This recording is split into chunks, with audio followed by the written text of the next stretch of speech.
Barsiisuun ijoollummaan dagatamnaan baay'een boodan qabamu ganama gadhiifamnaan maatii miti hawaasa miidha duraan deegamnaan kunoo sadarkaan dhaabbaatu wallaalamnaan kan silaa rabbiin biraa badhaafamu qaddamnaan abbaataa duwwee ta'ee meeqatu abaaramnaan irraa dhalaatee zallamnaan abaaramuun shakkini islaamummaan ifa baanaan nu agarsiisna sirriidini akkataane hagarre akkataanu tolfannaa waa wal yaadachiisuudhaaf kaanetti tarkaanfannaa bu'uura diinii keessaa dagatame qorannaa dhaloota fuulduraatiif kottaa waa karoorfannaa waan dandeenyuut oolfannee kaanis rabbiin kadhannaa of jala laaluu miti fageessine waa yaannaa akka ilmaan keenya bakka gaarii geessu barbaannaa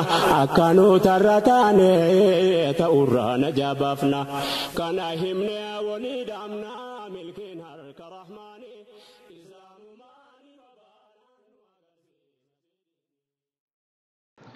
بسم الله الرحمن الرحيم. هذا هو درسنا الثاني الذي نتعلم به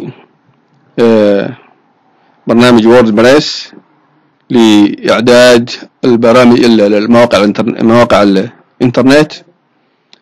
هنا نحن في بيج في الفتاوى، نخلص الفتاوى ونذهب إلى البيج ثم ننشئ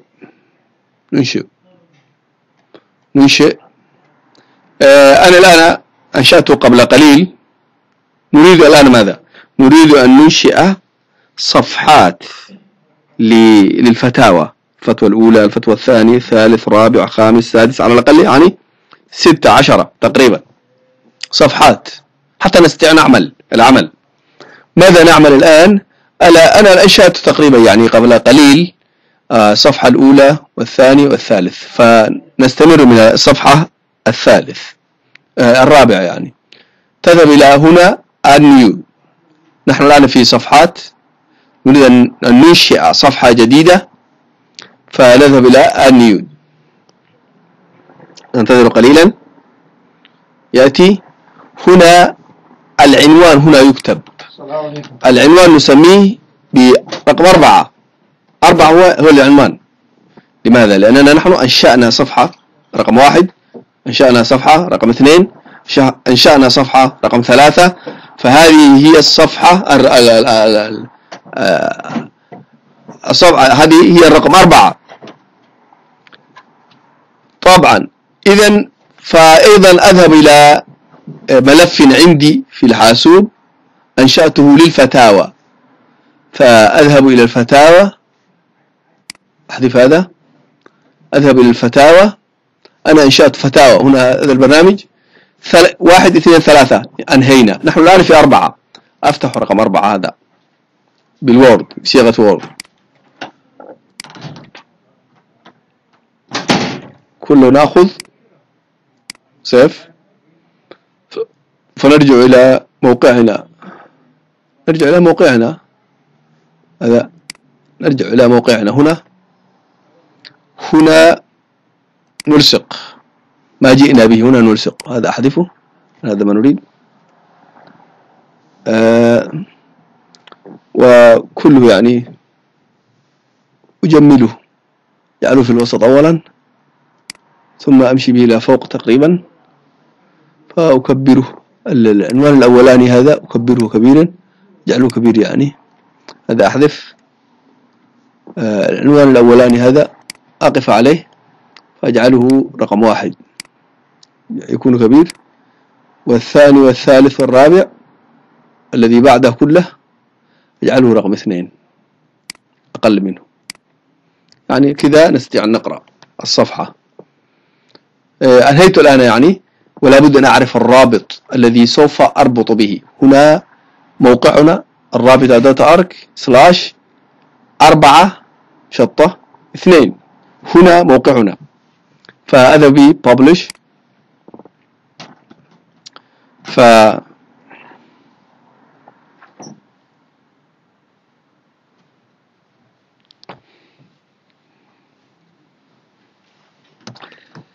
فننتظر قليلا ثم أنهينا هذا. نرجع إلى الصفحات فأنشئ صفحة جديدة add new 5. فأذهب إلى ملف الفتاوى، أجعل ما شاء الله آخذ كله وأجعله في الموقع هنا، ألصقه هنا وأجمله لأنه الآن يعني غير جميل.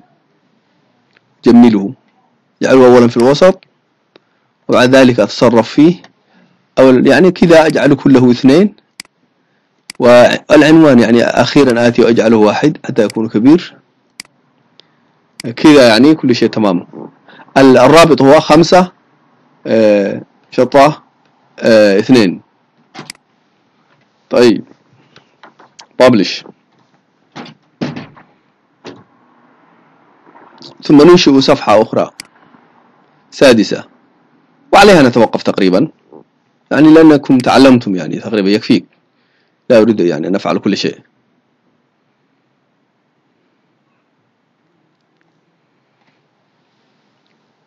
ستة، وأذهب إلى الفتوى رقم 6 فأخذ محتواها وألصقه هنا وأجمله select all control A window، أجعله رقم 2. العنوان لوحدي أذهب إليه أجعله رقم 1 حتى يكون أكبر من غيره، وأحذف هذا لأن هذا غير جميل، الرقم يأتي في الأخير، فأجعل publish. أنهينا تقريبا. إلى هنا تعلمت كيف تنشئ صفحة في موقعك، هذا ما تعلمناه الآن. تذهب إلى page ثم تذهب إلى add new ثم تسمي ثم تفعل كل شيء.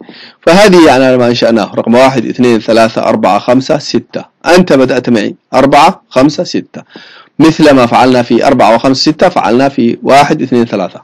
إذن عندنا 6 صفحات بالرقم فقط، ما سمينا بالاسم، لأن لو سمينا بالاسم هو يتبعثر لا نجده بسهولة. الآن يعني بالرقم يعني يلي بعضه البعض نجده بسهولة. الآن هذه الصفحات كلها أنشأنا في موقعنا، هي موجودة لكن الناس لا يستطيعوا يرونها. لماذا؟ لأنها مخفية، ليست مخفية بالحقيقة لكنها مخفية. كيف؟ مثلا عندك مال أخفيته في بنكك في شنطتك، الناس لا يرون، لكن عندك مال. وعندك مال آخر جعلته أمامك، الناس كلهم يرون.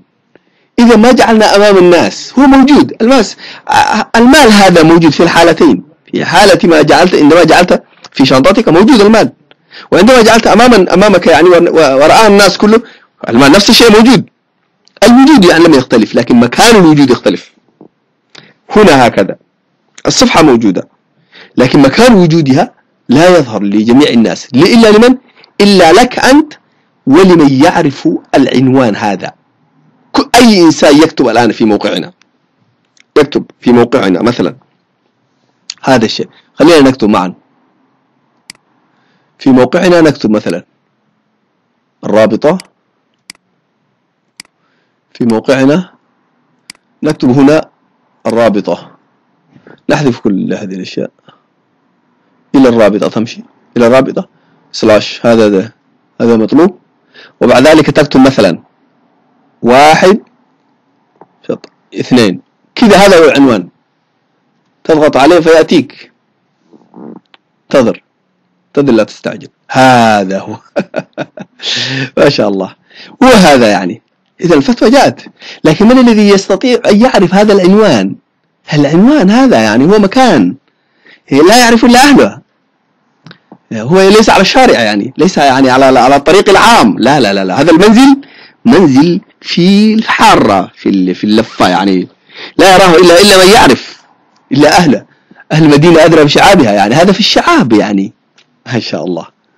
طيب هنا نتوقف وننطلق من هنا. كيف يمكن أن يكون أن تكون هذه الصفحات التي أنشأناها ظاهرة لجميع الناس؟ وبارك الله فيكم. ناني نملك هسي دنيا ديني ركوبا لو والقافة إيافة كم توماني رحمة ما كيسناني نملك هسي دنيا ديني ولي قلي دلو تفكي توني رحمة ما كيسناني نملك هسي دنيا ديني بريكم كان ولي في عنو ولين يانو كم توماني رحمة ما كان كيديني نملك هسي دنيا ديني يا ربنا سكرنا كم تشوبي لماني رحمة ما كيسناني نملك هسي دنيا ديني درتكم ما دوني قوة إسلام جبسي قلبي أمة قري ونرد عن فقسي جده أمة إسلام هدوين جريكسي ركوبة قسمات والكوكود والليس شيطان هنزي جني قمدك والقيس يا دسا والتمس قرين قرقر والبافناني رحمة ما كيسناني نملك هسي دنيا ديني